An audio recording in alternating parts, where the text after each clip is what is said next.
اللهم صل وسلم على سيدنا محمد بن عبد الله وعلى آله وصحبه ومن والاه. رب زدني علما نافعا وارزقني فهما واسعا. رب اشرح لي صدري ويسر لي امري واحلل عقدة من لساني يفقهوا قولي. رب سدد لساني واهد قلبي بحق سيدنا محمد صلى الله عليه وسلم. اللهم ارزقنا فهم النبيين وحفظ المرسلين وإلهام الملائكة المقربين. اللهم أغننا بالعلم وزينا بالحلم وأكرمنا بالتقوى وجبلنا بالعافية وراء خلق الله. دستوركم يا أهل الدرك يا أهل الباطل يا أهل النور يا أهل النور بجاه وبركة الأنبياء والشهداء والصالحين. أما بعد. Pertama-tama puji dan syukur kepada Allah Subhanahu wa taala, limpahan nikmat dan karunia kepada kita sekalian kita dalam keadaan sehat walafiat. Salawat dan salam beriring pula kehadiran Nabi yang mulia, Nabi tercinta Nabi Allah Muhammad sallallahu alaihi wasallam, juga kepada keluarga dan para sahabat-sahabat beliau. Bapak-bapak, saudara-saudara jamaah majlis taklim Masjid Al-Fatah yang saya muliakan yang dirahmati Allah. Alhamdulillah, pada selesai menunaikan sholat fardu maghrib, kita melanjutkan dengan kegiatan rutin, yaitu kajian tentang hukum-hukum agama. Kali ini materi kita tentang kedudukan niat di dalam ibadah. Mengapa hal ini perlu disampaikan dan dikemukakan? Karena ada sebahagian yang berpendapat bahwa niat tidak perlu dalam ibadah. Niat tidak dibutuhkan dalam ibadah. Nah, seperti apa dan macam mana kedudukan niat? Mari kita perhatikan apa yang dijelaskan di dalam kitab-kitab fikih atau kitab-kitab hukum Islam yang disusun oleh para ulama-ulama yang mumpuni di bidangnya, yaitu di bidang hukum Islam.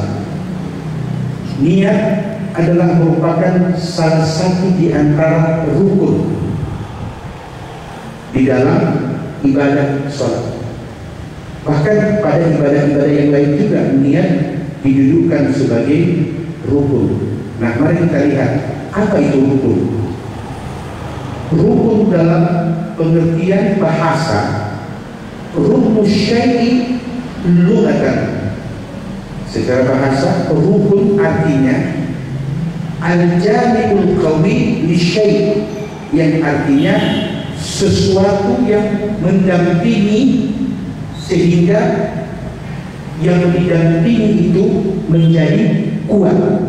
Jadi tanpa pendamping tidak kuat yang didampingi. Itu arti rukun dari sisi bahasa. Bahasa itu, ya, terminologinya begitu ya. Kemudian mari kita lihat kata rukun dari sisi pengertian syariat. Wa syar'an huwa ma yatawaqqafu alaihi wujudul hukmi. Rukun itu adalah sesuatu yang menyebabkan hukum itu menjadi sah.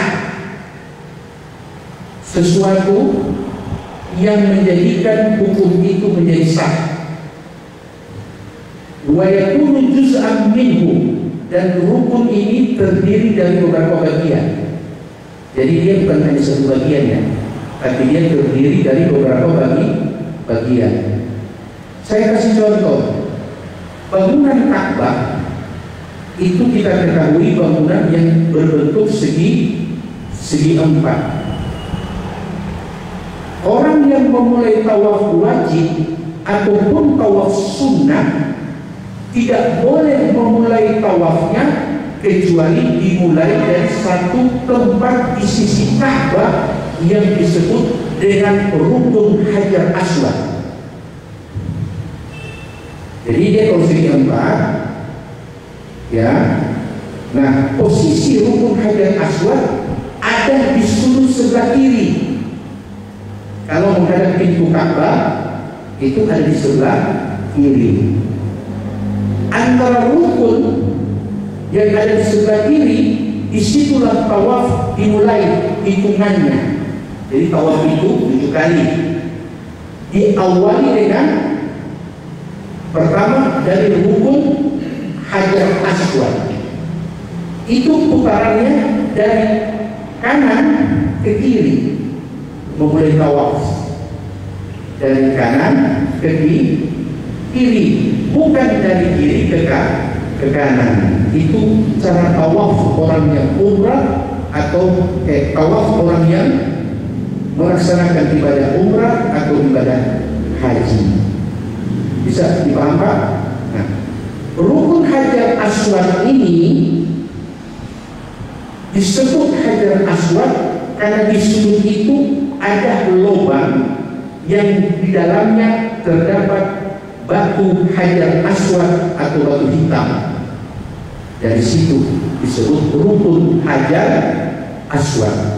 Ketika kita mengarah ke arah sebelah kanan, di sudut sebelah kanan kita dapati disebut rukun Iraki namanya. Kalau kita putar lagi ke sana, kita dapat rukun Syami namanya. Jadi sudut yang ujung itu rukun Syami. Kita terus putar, kita dapat sudut yang keempat namanya rukun Yamani. Baru terus lagi kembali ke rukun Hajar Aswad. Bisa dipaham? Jadi Hajar Aswad Iraki, ya, rukun Hajar Aswad, rukun Iraki, rukun Syami, rukun Yamani, kembali ke rukun Hajar Aswad. Kenapa dinamakan dengan penamaan-penamaan tersebut setiap sudut-sudut Ka'bah? Karena sudut-sudut itu mengarah ke negeri-negeri. Dengan negeri itu dinisbatkan rukun tersebut. Disebut rukun Hajar Aswad karena ada batu Hajar Aswad. Disebut rukun Iraki karena kalau dia tarik lurus maka dia mengarah ke negeri Irak. Namanya Iraki. Ketika terus lagi kita dapati sudut yang ketiga namanya rukun Syami karena kalau ditarik lurus ke sana dia akan sampai pada negeri Syam, sampai dinamakan Syami. Kita lanjut lagi, kita dapat rukun Yamani. Kalau ditarik lurus ke sana, kita akan sampai pada rukun pada negeri Yaman. Dan sampai dinamakan Hajar Aswad, Iraki ke Irak, Syami ke Syam, Yamani ke Yaman. Ada keunikan. Ketika Nabi SAW tawaf, dimulai dari rukun Hajar Aswad terus sampai ke rukun Iraki, beliau membaca doa tawaf. Sampai di rukun Syami sama, terus sampai ke rukun Yamani, Nabi mendekati sudut rukun Yamani, kemudian mengusap sudut rukun Yamani tadi. Kalau tidak sempat karena banyak orang, cukup dengan menempelkan tangan seakan-akan kita memberi satuan salam di sudut Ka'bah yang disebut rukun Yamani. Dari rukun Yamani sampai ke rukun Hajar Aswad lagi, kita disunahkan membaca doa Rabbana atina fid dunya hasanah wa fil akhirati hasanah wa qina adzabannar. Ketika sampai di rukun Hajar Aswad, Nabi memasukkan kepalanya di lubang Hajar Aswad dan mencium Hajar Aswad itu. Kalau banyak orang, Nabi tidak bisa mencium dari jarak di mana Nabi berada. Nabi memberi salam dan memberikan tanda ciuman kepada Hajar Aswad. Sama hukumnya. Disebut rukun karena Ka'bah berdiri 4 tiang yang memuatkan fondasi dan memuatkan bangunan Ka'bah itu, maka disebut rukun. Dari kata-kata seperti itulah lahir bahwa rukun artinya yang berada di samping dan memuatkan sesuatu yang dia dampingi. Paham? Jadi kalau tidak ada pemuat, maknanya apa? Ya, jatuh.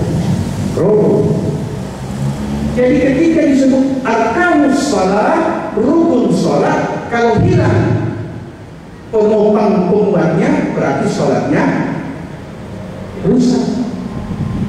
Bisa dipaham, Pak? Itulah kata yang disebut dengan rukun. Mari kita lihat. Wa yakunu juz'an minhu. Seperti apakah rukun itu ketika kita pahami dari pengertian segi syariat? Rukun itu dia berkaitan dengan lahirnya suatu perbuatan hukum. Rukun berkaitan dengan lahirnya suatu perbuatan hukum. Jadi kalau tidak ada rukun, maka tidak ada hukum di dalamnya. Artinya tidak sah. Wa yakunu juz'an minhu, dan rukun ini bukan cuma satu. Dia terdiri dari beberapa bagian. Seperti apa contohnya? Karruku'i wasujud lisholati, seperti ruku di waktu salat dan sujud di waktu sholat. Itu rukun. Boleh tidak orang sholat tidak rukun? Tidak rukun. Tidak boleh kalau sholat jenazah. Boleh tidak orang sholat tidak sujud? Mau sholat wajib ataupun sholat sunnah, tetap ruku dan sujud adalah merupakan rukun sholat. Artinya kalau tidak bikin satu saja tidak sah sholatnya, artinya harus diulang kembali. Itu pengertian. Yang berikut, farruknu kasyarti yatawaqqafu alaihi wujudul hukmi. Rukun itu sama seperti syarat yang menyebabkan lahirnya suatu perbuatan hukum. Jadi bedakan ya, syarat dan rukun. Kalau syarat artinya yang mengatakan seseorang itu sudah wajib mengerjakan, karena sudah memenuhi syarat, sudah wajib melaksanakan. Kalau rukun, kita sudah kerjakan dan itu tidak boleh hilang satu bagian dari rukun itu. Karena apa? Kalau hilang tidak sah. Sama seperti rukun di waktu sholat. Bisa dipahami, Pak? Oke, kita lanjut. Kemudian dikatakan wa idza faqada syartu aw ruknu batala al-hukmu aw fasada. Bila satu syaratnya tidak ada atau rukun tidak ada, maka batal atau rusak ibadah ini. Saya kasih contoh yang berkaitan dengan syarat. Syarat sahnya sholat apa diantaranya, Pak? Ya, wudu. Boleh tidak sholat tanpa wudu? Tidak boleh. Tidak boleh. Itu syarat. Jadi Anda boleh sholat kalau sudah wudu. Itu pun wudu dengan catatan tidak ada hadas besar, tidak ada hadas kecil.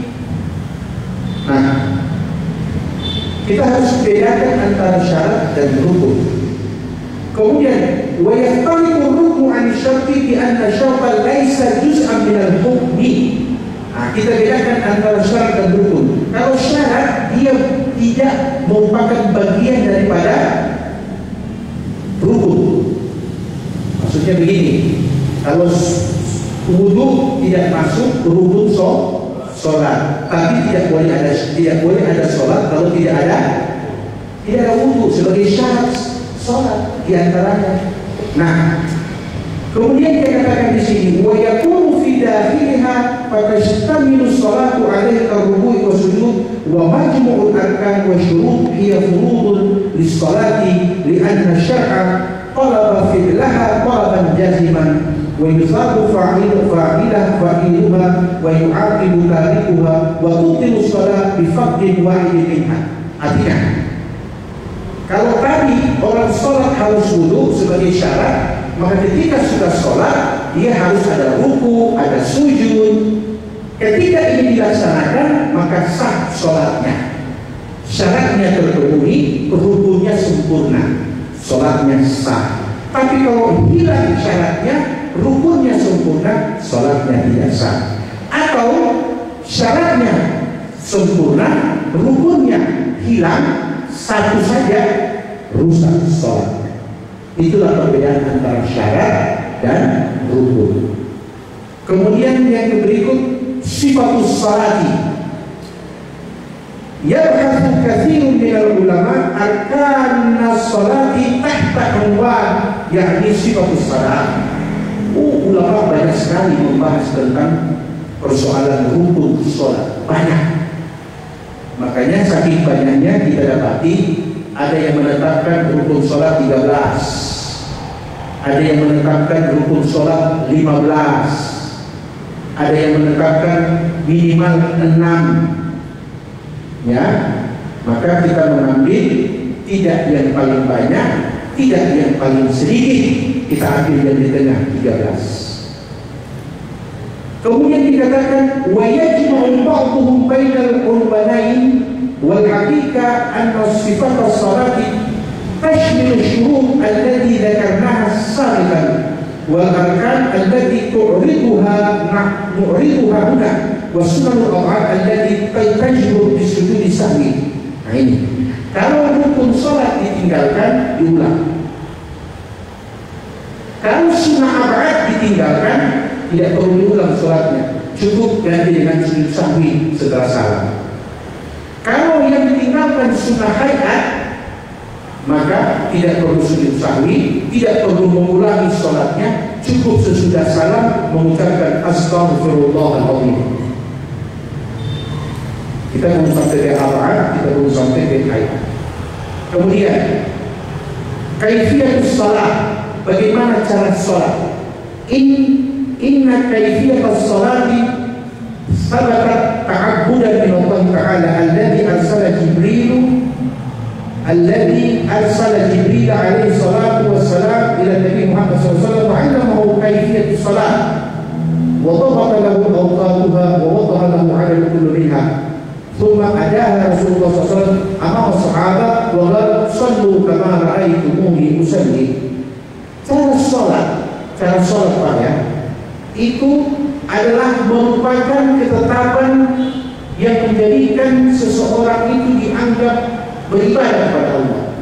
Jadi beribadah kepada Allah yang paling afdal adalah sholat. Ibadah yang paling afdal seorang hamba kepada Allah adalah sholat. Kemudian bagaimanakah cara sholat itu? Ini diajarkan oleh Jibril kepada Nabi. Jadi bukan Nabi yang mengarang-arang itu salat, tidak. Datang ayat Quran mengatakan aqimus shalah, dirikan salat. Quran tidak memperinci bagaimana cara salat.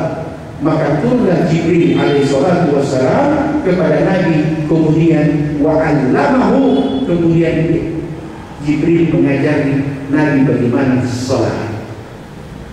Misalnya contoh dalam riwayat dikatakan ketika masuk sholat zuhur, waktu awal sholat zuhur, Jibril turun kepada Nabi. Kemudian Jibril berkata, bangkit wahai Muhammad, bangkit. Kemudian Jibril mengajarkan bagaimana sholat 4 rakaat sholat zuhur. Selesai Jibril mengajarkan kepada Nabi 4 rakaat sholat zuhur, kemudian Jibril berkata, inilah sholat zuhur, waktunya dari awal berakhir hingga bayang-bayang itu lewat sedikit daripada tinggi benda. Jadi paham Pak? Kemudian kita lanjut ya.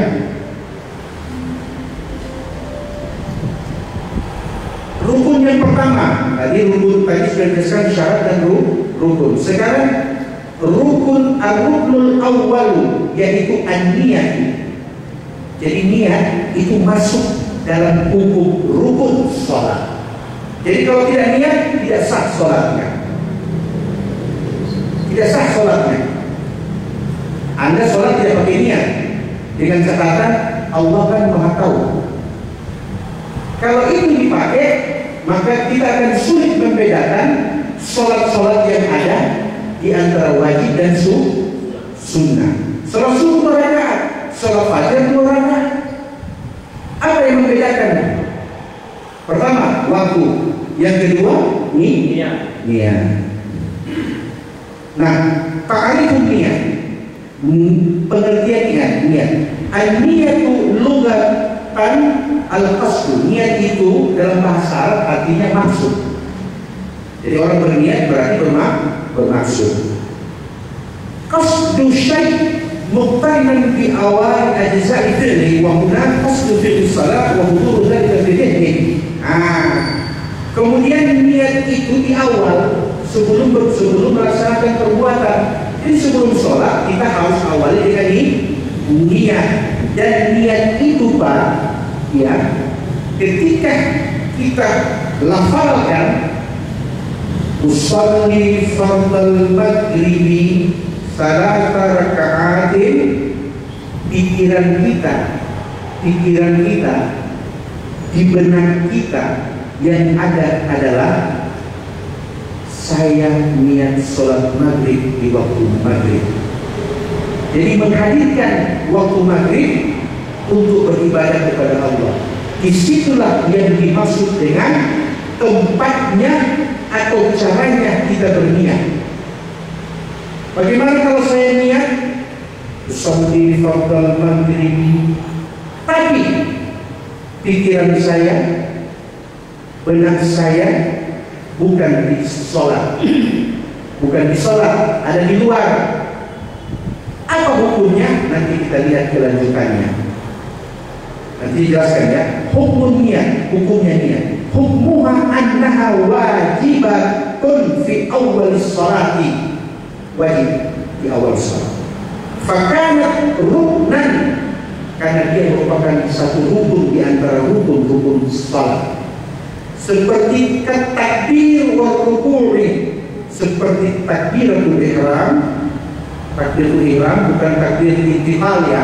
Takbiratul ihram ketika awal sholat Allahu Akbar, itu namanya takbiratul ihram. Kalau takbiratul intiqal itu takbir perpindahan dari satu gerakan ke gerakan yang lain. Waktu meruku Allahu Akbar, waktu bangkit dari ruku sami Allahu liman hamidah, waktu meruku Allahu Akbar. Nah, itu takbir itu bukan takbir ihram namanya, takbir intiqal namanya. Jadi dalam sholat ada dua takbir. Awal namanya takbiratul ihram, waktu perpindahan gerakan takbir intiqal namanya. Berikut disyariatkan niat itu. Dalilnya apa? Al-aslu fiha qauluhu ta'ala, Quran surah Al-Baqarah ayat 5. Wa ma umiru illa liya'budullaha mukhlishina lahud-din, dan tidaklah mereka manusia diperintahkan menyembah kepada Allah kecuali harus ikhlas. Nah, ikhlas itu niat. Menentukan seseorang itu ikhlas atau tidak tergantung niat. Oh, dia tidak ikhlas ya karena niatnya memang tidak ikhlas. Oh, dia ikhlas karena memang niatnya ikhlas.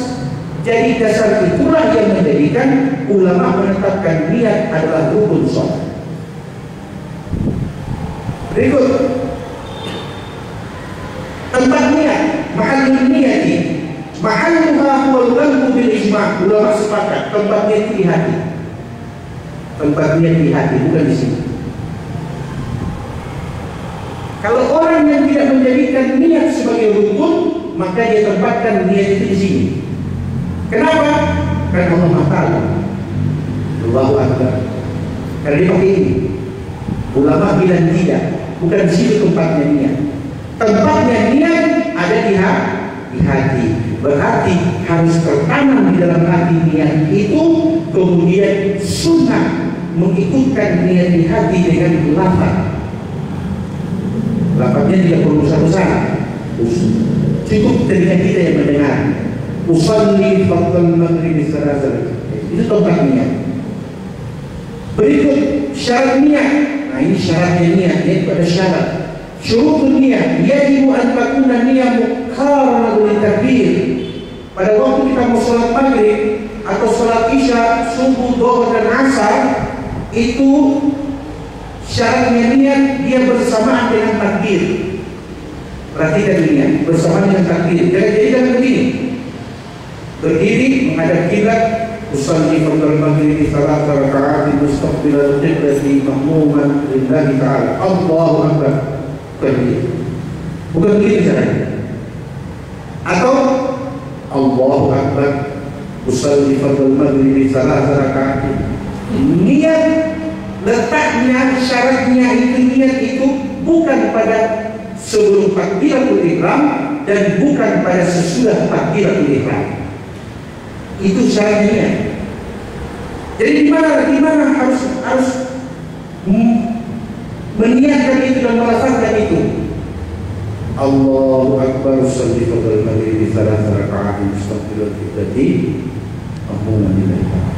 Bersamaan antara takbirnya dengan niat, itu syarat. Apa yang terjadi ketika tidak dilakukan seperti itu? Perhatikan. Li'anna takbir awal fardhin min furudis salat. Karena takbiratul ihram itu adalah salah satu fardu di antara fardu salat. Maka dikatakan fayajibu an takuna niyyah muharramun lahu la qablaha wa la ba'da. Oleh sebab itu, niat juga masuk rukun, maka letaknya bukan sebelum takbir dan bukan pula sesudah takbiratul ihram. Bersamaan dengan mengangkat tangan, satu itulah niat dilafazkan baik di hati ataupun terdengar oleh lisan. Allahu Akbar. Sedih apa? Nah, kemudian bagaimana hukumnya ketika itu tidak dilaksanakan? Nah, perhatikan. Wa inna wa ba'da takbir lam yujza. Kalau kita berniat sesudah takbir tidak boleh. Hukumnya tidak boleh. Wa inna wa qabla takbir lam yujza. Tapi kalau dilaksanakan sebelum takbir juga tidak boleh. Kenapa begitu?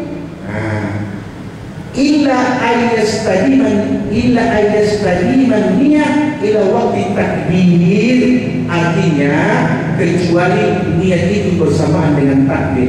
Bagaimana kalau kita usalli Allahu Akbar itu tidak membatalkan niat, tidak juga merusak takbiratul ihram.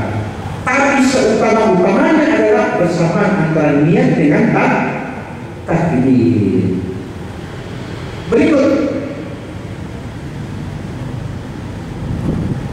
dikatakan wa qasdu fi'l salati ay yaqsuda ada af'al salat li tamyiz harakat ala sayyid al-ukhra wa li tamyiz al-ibadat 'an al-'adat wa li tamyiz raqd al-ibadah wa la yakfi i'dhar nafsi salat al-bal ghafilan 'an al-fi'l. Jadi ketika kita mengucapkan niat, meniatkan dalam hati, harus sama antara yang diniatkan dengan pikiran yang kita hadirkan. Jangan hati niat sholat, pikiran di tempat lain. Itu namanya mengurangi nilai dan kualitas niat. Sedangkan itu pahala. Ada kesyukuran, berkurang pahala niat. Bukankah Nabi mengatakan orang mengerjakan kebaikan baru niat sudah dapat 1 pahala, kalau bikin dapat 10 pahala. Berarti ketika Anda kurangi nilai-nilai niat, maka Anda tidak dapatkan pahala niat. Jadi sholat itu banyak sekali pahalanya, Pak. Baru niat sepahala, baru bikin, baru wudu sepahala, baru takbir pahala lain, baca Fatihah pahala lain, baca istighfar pahala lain, ruku pahalanya lain. Dalam satu waktu kita kerjakan, Allah kumpulkan seluruh pahala setiap gerakan. Maka jangan sia-siakan setiap gerakan, baik itu sunnah ataupun wajib, supaya kita dapatkan pahala 27 derajat. Kemudian yang berikut, asyakku fi niat, ragu-ragu dalam niat. Dan bagaimana ragu-ragu dalam niat? Idza syakka musalli hal nawahamna, sembahyang ini, Allahu Akbar, benar kita niatkannya enggak tadi? Tadi ada niat atau belum? Hal atau ba'di syurutin niyyah as-sabiqah amla wa huwa shalat, atau nanti sudah pertengahan, sudah 2 rakaat, supaya niat tadi ada stop. Bagaimana itu hukumnya? Fa in tadhkuru annahu ata bil kamal dzalika qabla ayat ala syai' ala syak wa qasdu zaman lam tudhi salat.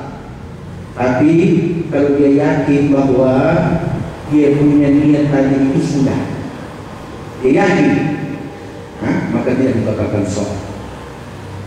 Tapi kalau dia sungguh lagi ada nyanda, ulang sholat, diulangi sholat, karena dia itu rukun.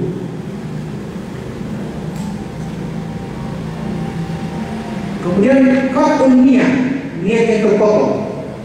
Itu niat yang terpotong yang bagaimana? Yashtaritu fi niyyah an yahtariza al-musalli amma yanaqidu jazmuha ila taslim. Falau nawa anna as-salat khuruj minha. Maksud sembahyang tadi hurufnya sadar. Yang sadar di huruf sudah masuk. Kalau memang Allah izinkan sampai 3 rakaat maghrib kita dapat.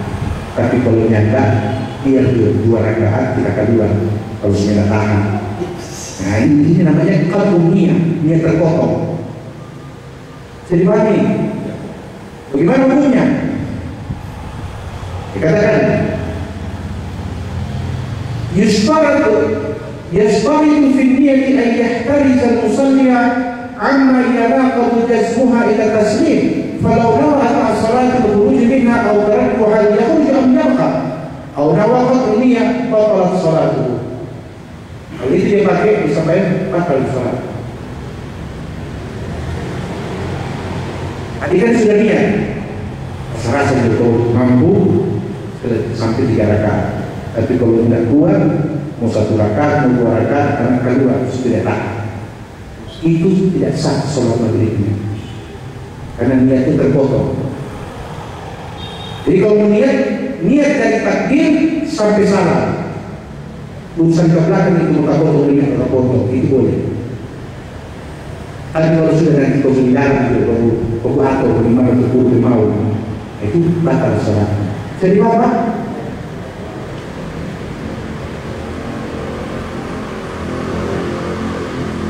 Dan dikatakan di sini lagi ya. Wa in dakhala fi faridatin nasuhi thumma sarafa niyyatahu ila faridah ukhra kal 'asr. Ada lagi ini. Salat zuhur dia masuk. Salli fardhu lima rakaat. Sudah tega-tega dia bilang tadi perasaan belum sampai subuh tadi.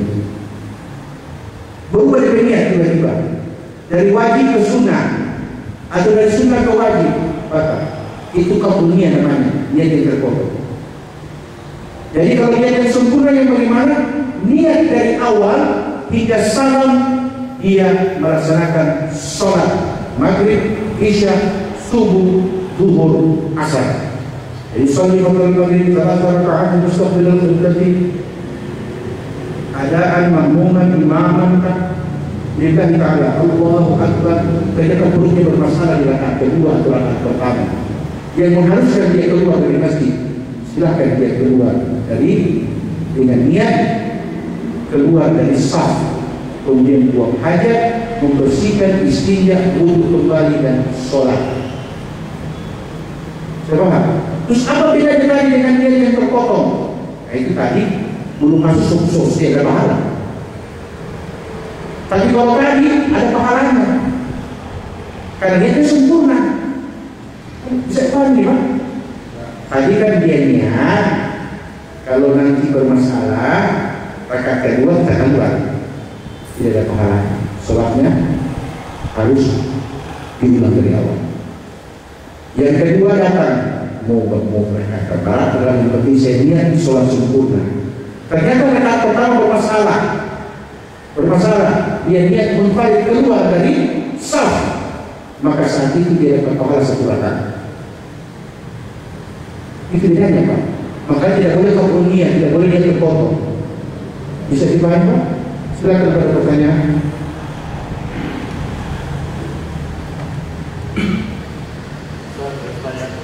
Iya. Saya ingat dulu dari yang baru sabda masuk. Jadi ketika kita sholat menjadi makmum, kemudian ternyata imamnya itu bacaannya bermasalah, kita boleh untuk mengubah niat menjadi makmum yang yang tidak berimam itu maksudnya. Bagaimana? Pertanyaan itu bagus. Saya sholat berjamaah, tapi rupanya bacaan imam itu tidak sesuai ketentuan. Tidak sesuai ketentuan. Boleh tidak saya niat walaupun gerakannya sama-sama dengan imam dan jamaah, tapi saya niat sholatnya berpisah dengan jamaah. Tidak boleh. Tidak boleh. Kenapa tidak boleh? Walaupun bacaan imam itu dianggap tidak sesuai dengan tata cara baca dan sebagainya, kita sempurnakan itu sholat. Kenapa kita harus menyempurnakan itu sholat? Karena awal kita masuk niat sholat berjamaah. Coba. Terus bagaimana itu? Dan lain sebagainya. Kewajiban sesudah sholat bagi makmum untuk menyampaikan kekurangan-kekurangan imam, kecuali bila imam meninggalkan satu di antara sekian rukun yang ada, maka rusak dari imam sampai makmum. Harus ulang sholat. Selama itu bukan masuk rukun, ya, maka itu tidak membatalkan sholat kita. Artinya ikut saja bacaan imam, ikuti gerakan imam. Tapi kewajiban bagi salah satu di antara jamaah yang tahu kesalahan itu untuk menyampaikan kepada imam. Jadi Pak, jadi kita jangan berpisah diri. Kalau tidak, kita tidak dapat pahala berjamaah. Itu sebabnya kenapa orang walaupun dia terlambat, sudah 2 rakaat atau 3 rakaat terakhir terlambat masuk, tetap ia disunnahkan untuk mengejar sholat berjamaah, walaupun pada akhirnya kedudukannya sebagai masbuk. Kenapa? Tadi berapa rakaat? 2 rakaat. Dia masuk sudah rakaat ketiga maghrib. Dia niat usolli fardal maghribi 3 rakaatin mustaqbilal qiblati ma'muman lillahi ta'ala Allahu akbar bersama dengan takbir. Masuk.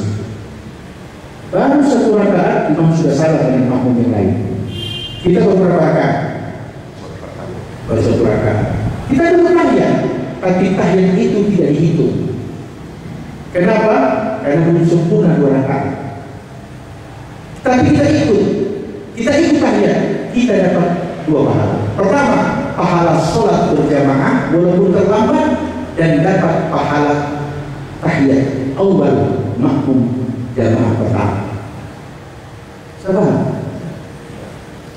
Jangan tunggu sekarang di DP ini baru kita sambung. Berarti Anda kehilangan ruku, pahala ruku, Anda kehilangan pahala sujud, Anda kehilangan pahala tahiyat. Karena apa? Mau dari awal.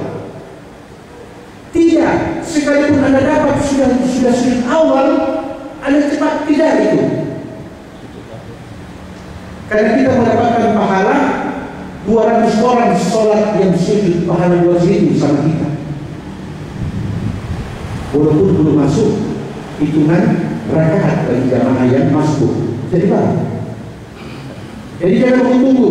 Oh, setelah dulu tadi ya, supaya kita mulai dari rakaat kedua.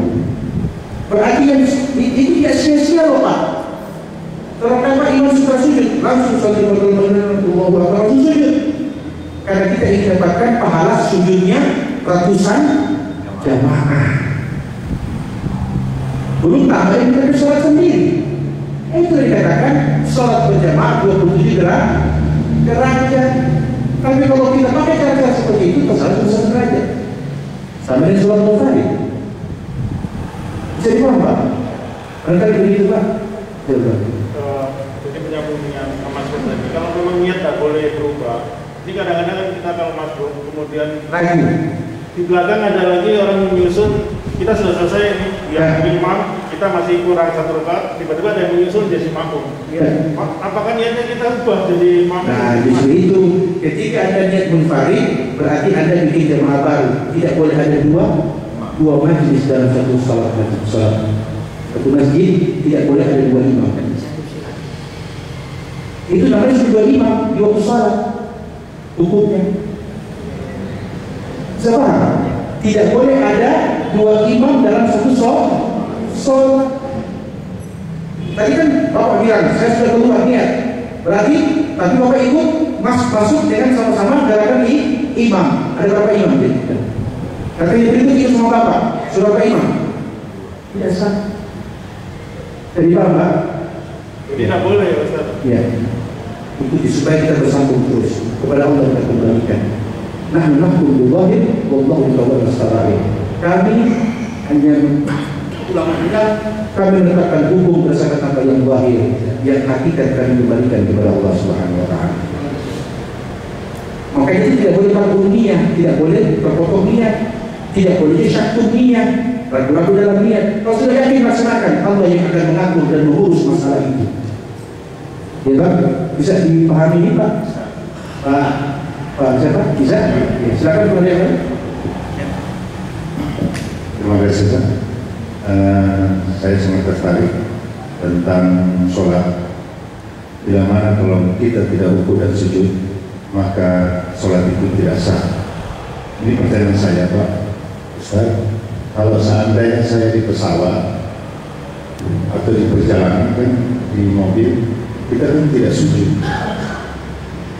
Kita duduk, kita sholat, dan itu tidak sujud. Apakah sholat kita itu sempurna atau tidak Ustaz? Tolong penjelasan.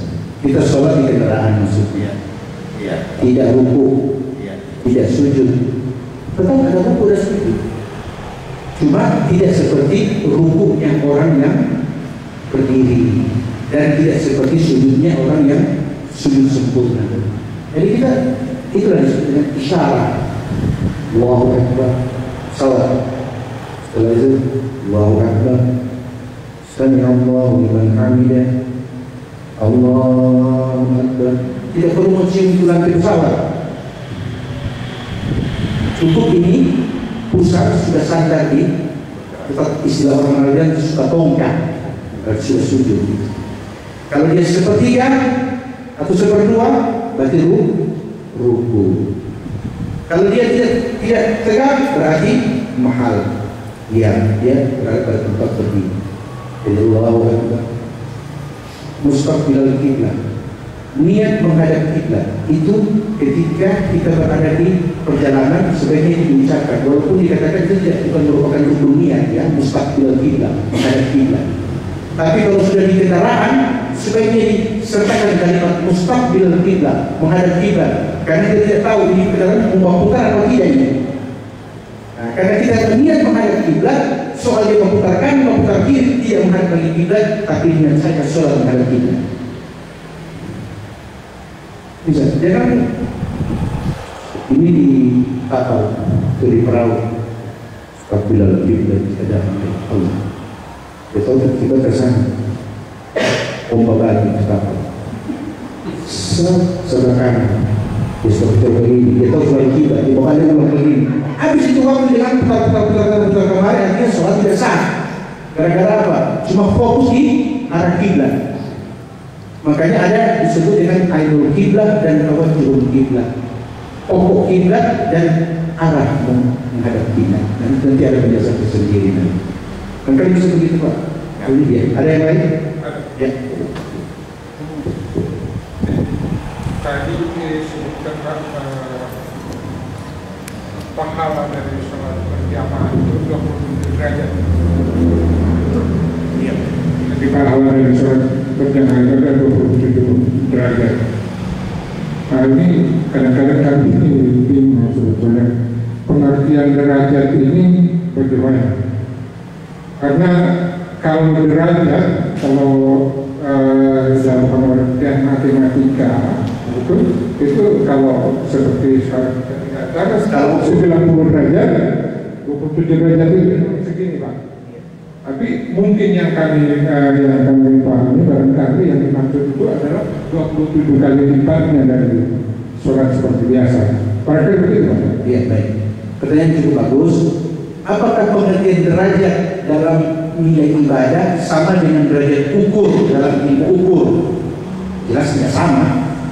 Jelas tidak sama. Satu derajat dengan derajat berikut baina sama wal ardh, jaraknya antara langit dan bumi. Satu derajat. 27 derajat berarti 27 jarak bumi dan langit dikali 27 ya. Maka itulah nilainya, saking jauhnya itu nilai sholat sendirian dan sholat berjamaah. Saya kasih contoh. Kalau kita sholat sendiri, baik di masjid ataupun di rumah atau di mana saja, sholat sendirian ya. Sholat itu diawali dari apa? Takbiratul ihram dan niat. Makanya didefinisikan as-salatu muftatahatun bitakbir wa muhtatamatun bitaslim. Sholat itu diawali dengan takbiratul ihram dan ditutup dengan salam kiri, bukan kanan. Kanan sunnah, kiri rukun. Saya paham? Itu pengertian sholat. Sekarang saya sholat. Musalli fardhu maghrib salasa raka'atin mustaqbilan qiblati adaan lillahi ta'ala, tapi sendirian. Bisa saja niat di hatinya, pikiran di tempat lain, tak kurang lagi pahalanya. Waktu takbir Allahu Akbar, yang artinya Allah Maha Besar, tapi mesinnya kunci oto, berarti kunci oto masih lebih besar daripada Allah, tak kurang lagi pahala takbiratul ihram. Ketika dia baca Allahu Akbar kabira walhamdulillahi katsira, Allah yang Maha Besar, segala puji bagi Allah, tapi selama dia sholat, makna pujian kepada Allah hilang daripada niat sholatnya, kurang lagi pahala iftitahnya. Apalagi Fatihah, Bismillahirrahmanirrahim, Alhamdulillahirabbil alamin, setiap ayat dijawab oleh Allah. Dan untuk Allah, Allah mengatakan hamadani abdi, hambaku telah memujiku, ketika dia mengucapkan alhamdulillahirabbil alamin. Ketika dia berkata ihdinas siratal mustaqim, tunjuki kami ya Allah jalan yang lurus, maka Allah berkata hadzal abdi wa li abdi ma sa'ala, itu untuk hambaku dan bagi hambaku apa yang dia minta. Kan begitu Fatihah. Itu sudah belajar pada beberapa minggu yang lalu. Nah, ketika dia sholat ini, tadi dia kurang tidak pahalanya? Kurang. Baca iftitah tak kurang tidak? Takbir tak kurang tidak? Tak kurang. Yang ada hanya pahala menggugurkan kewajiban sholat maghrib saja. Fadilah gerakan tidak? Bisa paham ini? Nah, mari kita lihat kalau sholat jamaah. Salli fardhu maghrib hadza. Dia punya niat terbagi dua. Di hati niat sholat maghrib, di pikiran belum ke sholat maghrib. Tapi yang di sebelah dia khusyuk di niat, sempurna niatnya. Tapi yang di sebelah dia khusyuk di niat, tapi tidak khusyuk di Fatihah. Tapi yang di sebelah khusyuk di Bismillahirrahmanirrahim. Yang di sebelahnya lagi ya Alhamdulillahirabbil alamin. Terusnya. Maka yang terdapati apa? Kalau dikumpulkan sempurna 20 derajat. Jadi paham Pak? Jadi pengertian derajat di sini adalah nilai kualitas ibadahnya. Jadi tidak diukur dengan skala ukur, walaupun menggunakan kata derajat. Itu barangkali sedikit perbedaan antara pengertian derajat dalam bahasa Indonesia dan derajat dalam bahasa hukum agama. Barangkali begitu Pak. Ya, silakan kalau ada yang lain. Ya. Ini Pak, bagaimana cara menghasilkan niat di dalam hati dengan khusyuk?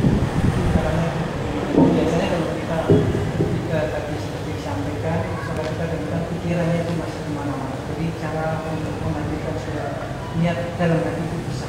Ya, pertama-tama pertanyaannya itu adalah bagaimana cara kita menghadirkan hati khusyuk pada waktu kita niat. Yang pertama niat dulu bahwa saya mau melaksanakan itu dengan sungguh-sungguh. Ketika ada semangat kemauan yang sungguh-sungguh, maka pasti akan fokus. Coba kita bikin sesuatu kemudian setengah-setengah hati, akan terjadi apa? Apa yang kita bikin tidak akan sesempurna dengan yang kita fokus. Maka niat, menghadirkan niat ketika kita mau mendapatkan nilai pahala yang baik, pertama kita harus fokus bahwa saya mau sholat maghrib dari awal hingga akhir lillahi ta'ala. Kalau sudah seperti itu, di tengah perjalanan sholatnya tiba-tiba pikirannya malah lari ke tempat-tempat lain, padahal dia sudah berniat khusyuk dan ikhlas karena Allah, maka itu yang dimaksud dengan alladzi yuwaswisu fi sudurin nasi minal jinnati wan nas. Itu bukan urusan kita lagi, itu sudah urusan alam gaib. Allah yang akan menghitungnya. Yang mana kita sengaja dan mana yang kita sungguh-sungguh tapi setan campur tangan. Bisa dipahami? Jadi jangan berusaha untuk khusyuk untuk akhirnya sama sekali tidak dapat nilai khusyuk. Kenapa? Fokus di khusyuk. Jadi dia tidak niat untuk sholat maghrib, tapi dia niat untuk khusyuk. Pahala khusyuk yang dia mencari, dia merusak juga sholatnya. Niat, saya niat dari awal hingga akhir. Saya niat karena Allah Subhanahu Wa Taala semata. Saya mengerjakan sholat isya. Ya, ternyata dalam perjalanannya takbir, masukkan dua dan sebagainya. Kembalikan kepada Allah Subhanahu Wa Taala. Itu yang dimaksud yuridullahu bikumul yusra wa la yuridu bikumul usra. Allah menghendaki bagimu kemudahan dan Allah tidak menghendaki bagimu kesulitan. Karena kalau sudah mengurus dengan urusan-urusan tadi itu menjadi khusyuk, saya yakin dari sedangnya sudah masalah sampai salah juga masalah terus. Jadi menghadirkan hati itu sesuai dengan kesungguhan kita niat. Makanya ada tuntunan-tuntunan. Saya kalau saya tidak salah beberapa minggu lalu saya pernah jelaskan untuk menghadirkan kekhusyuan di waktu sholat bukan pada waktu sekedar kita niat, tapi pada waktu kita wudu. Karena wudu merupakan syarat. Ya, kita wudu, kita baca Bismillahirrahmanirrahim, walhamdulillahi wal Islam, syahadu an la ilaha illallah. Waktu kita berkumur-kumur, Allahumma a'inna ala tilawatil Quran wa dzikrika wa syukrika wa husni ibadatik. Ketika kita menghirup air ke hidung, Allahumma arihni rahiqal jannah wa la tarhamni bi rahiqan nar. Ketika kita mencuci muka, kita mengucapkan nawaidul wudu' bi raf'il hadathil asghar fadlillahi ta'ala. Allahumma qallib wajhi wa maqaddatu wujuh wa kasbatu wujuh. Ketika kita mencuci tangan sampai ke situ, kita ucapkan doa Allahumma la ta'tini kitabi bi yasari wa la min wara'i dhahri. Ketika mencuci tangan ke situ sebelah kiri, kita mengucapkan Allahumma la ta'tini kitabi bi yasari wa la min wara'i dhahri. Ketika kita membasuh kepala, kita mengucapkan Allahumma azilni tahta zilluka yawma la zilla illa zilluk. Ketika kita membasuh telinga, kita mengucapkan Allahumma ja'alni minal ladzina yastami'una al-qawla fayattabi'una ahsana. Ketika membasuh kaki kanan, mencuci sampai ke mata kaki, kita ucapkan Allahumma tsabbit qadami 'ala sirat yawma tazillu fihi al-aqdam. Ketika mencuci kaki sebelah kiri sampai ke mata kaki, kita ucapkan Allahumma ja'alni dhanban maghfuran wa sa'yan mashkuran wa tijaban maghfura. Selesai itu berpaling menghadap kiblat, Allahumma ja'alni minat tawwabin wa ja'alni minal mutatahhirin wa ja'alni min ibadikas shalihin atini kama ataita 'ala ibadikas shalihin. Kalau sudah seperti itu, dari awal sudah fokus, maka sangat mudah di waktu sholat dia niat, sudah ke situ arah niatnya. Jadi begitu. Jadi perlu proses belajar. Jadi kalau mau lebih kualitas ibadah, inilah hadirnya majelis taklim, sehingga ibadah kita berkualitas.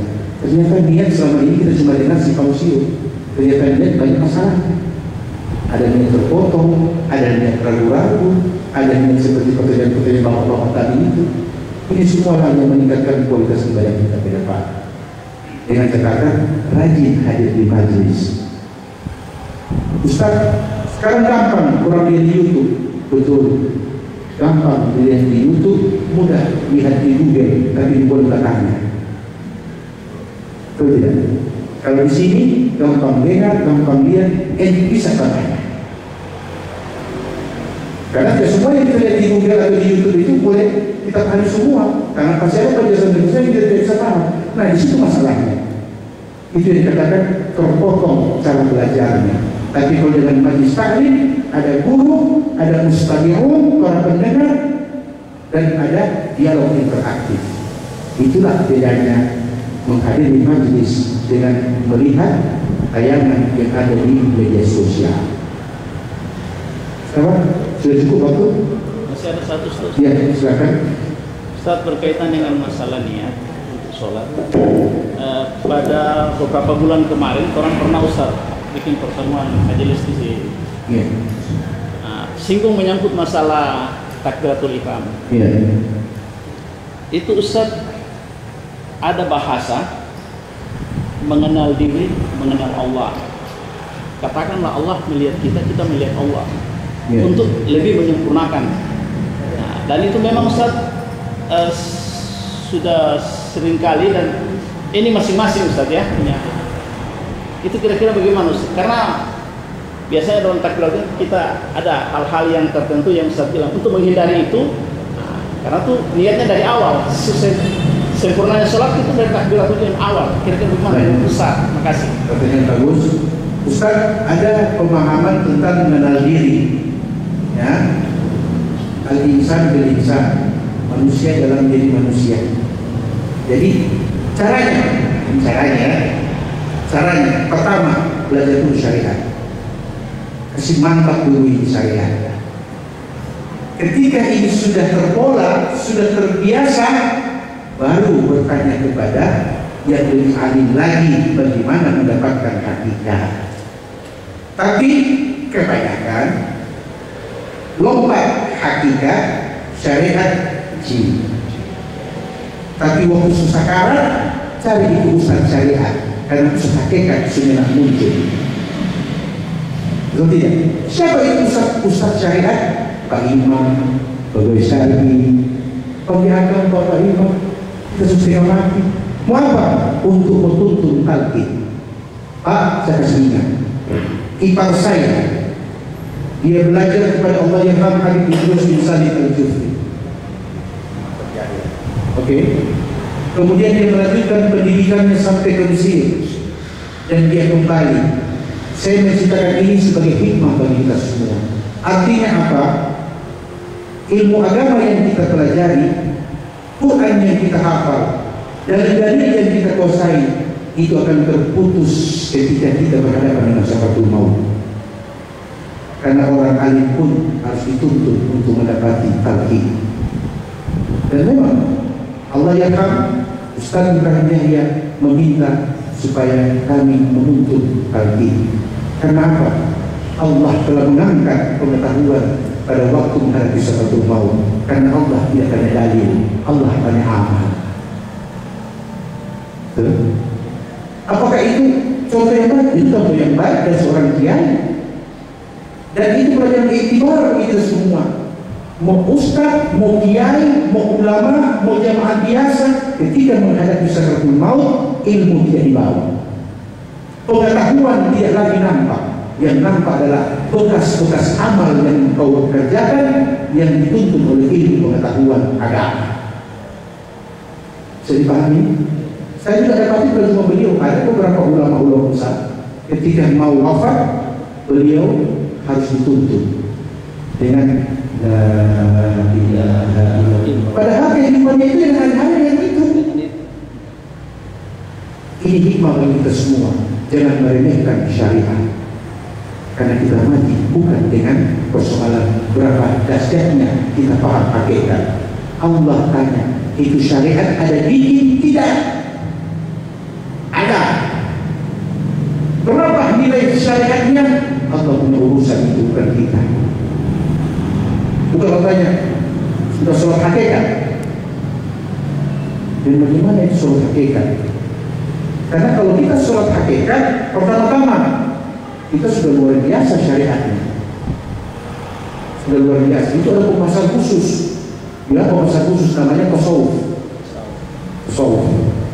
Dan tasawuf itu adalah pelajaran lanjutan sesudah syariat. Pelajaran lanjutan. Jadi bagaimana mungkin saya dapati pelajaran IPA SNU, padahal saya belum dapat dasar matematika SD dan SMP. Ibarat begini, kimia, fisika, biologi, ini ilmu yang berbeda-beda kajian dan pembahasannya, betul tidak? Tapi ketika tiga ilmu ini semua sepakat memakai matematika sebagai dasar bawaan untuk mendalami fisika, kimia, dan biologi. Anda tidak kuasai matematika, Anda sulit untuk mempelajari fisika, kimia, karena ilmu dasar itu adalah hitungan. Bisa dipahami, Pak? Ya, jadi sama tadi, ketika kita mau belajar hakikat, Kita begitu sama dengan belajar IPA, mau langsung belajar fisika, tapi remehkan matematika.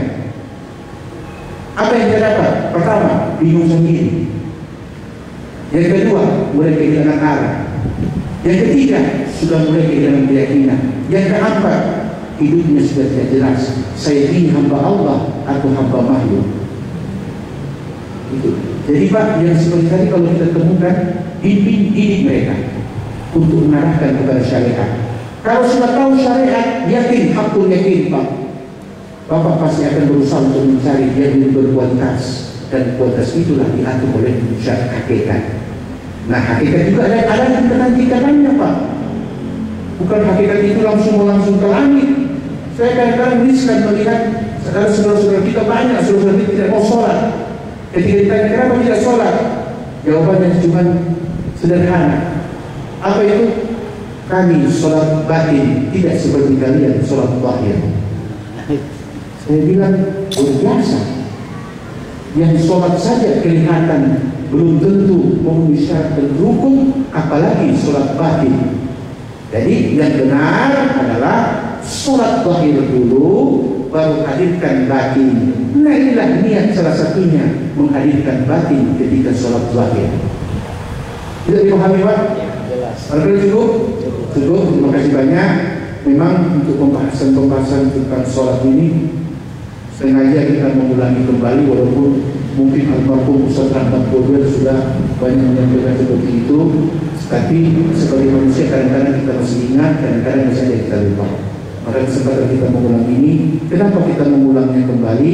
Karena yang satu harapan, yang kita lupakan kita ingat kembali, yang sudah kita tahu lebih paham lagi.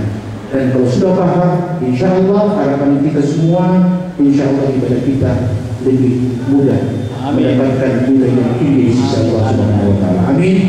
Wabillahi taufiq wal hidayah. Wallahu a'lam bishawab. Assalamualaikum warahmatullahi wabarakatuh. Waalaikumsalam warahmatullahi wabarakatuh.